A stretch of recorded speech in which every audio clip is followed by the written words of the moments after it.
from John Doe Trio here. I'm going to answer one of the questions we get asked the very most, or I get asked the very most about today. This is about my beloved cigar box Banjo. Those that have seen this will know that it's made from my own fair hands, out of a cigar box given to me by my good lady wife and a piece of my mate's kitchen. Those that come to the show will hear the rest of that story, but I'm not going to say it on camera because I do intend to stay married just a little bit longer.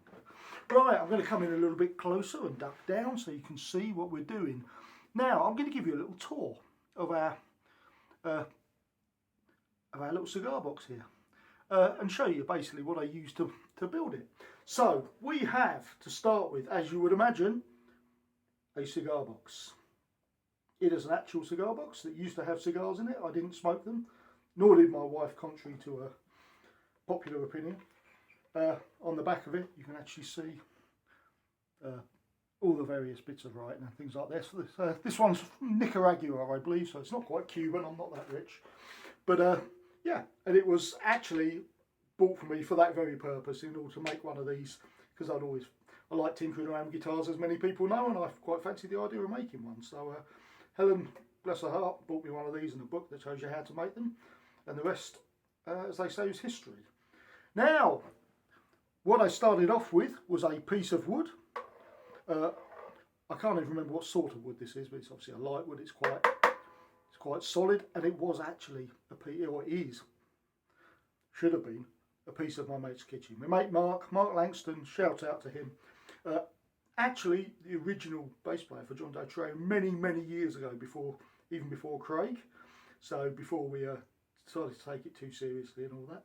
So yeah, so when Mark, who's very good at woodworking, was making his kitchen, I asked him if he had a bit of wood, and he very kindly sawed me off a little bit. Hopefully he's still got all his worktops and everything the length he wanted them to, but and that became the fretboard, the neck, as it were, of my cigar box. It goes all the way through the cigar box, back out the other side, and essentially the box just closes around it. It's all glued inside and fixed inside. We have the bridge, literally nuts and bolts. The nut is quite literally, well, it's not quite a nut, it's a bolt. And we have some old tuning pegs that I pinched off some old battered guitar that I was pulling apart once upon a time.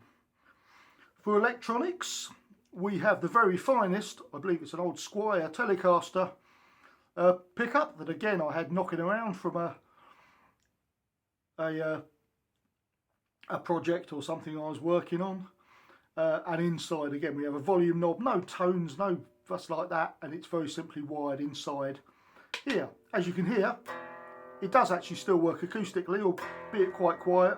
There is a little slot through here that acts as a bit of a sound hole, which is nice, but it comes to life when it's plugged in standard guitar jack to a nice amp. As you can see, I have the strings raised high, and there actually are no frets. This is designed purely to be played as a lap slide instrument. The frets you can see on there, and the dots, they were simply burnt on with a soldering iron. So there's not actually any frets whatsoever, it's just smooth as anything down there. So I tuned this, for those that care about such things, to E, B and another E. E, B, E. Now that's a little bit limiting when it comes to keys. So I was able to buy a few years ago one of these, which is an actual dobro capo for the big Hawaiian dobro lap, normally acoustic guitars. They have a very flat, almost like this kind of neck. Obviously won't take a standard capo. So I was able to get myself one of these. It's a bit of a bizarre contraption, but it quite simply slots under the strings there to create essentially the new nut like a capo does, and then you clamp on the bottom, and suddenly I have a cigar box tuned, for example on this fret, G, D, G, for songs like Don't Matter,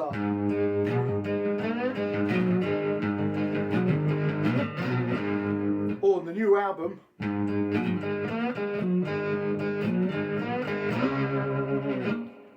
Big Bad Ron, for those that are awaiting the album. You just had a little preview.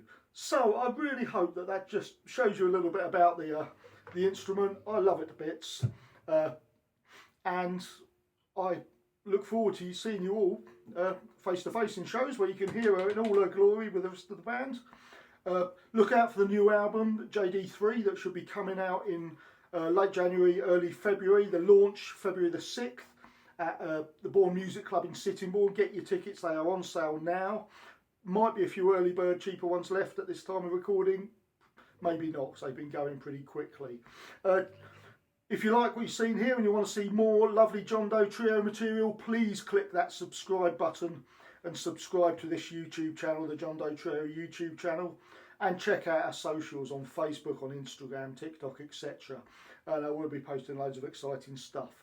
So there's only one real way we should come out of this video, and that's for a bit of a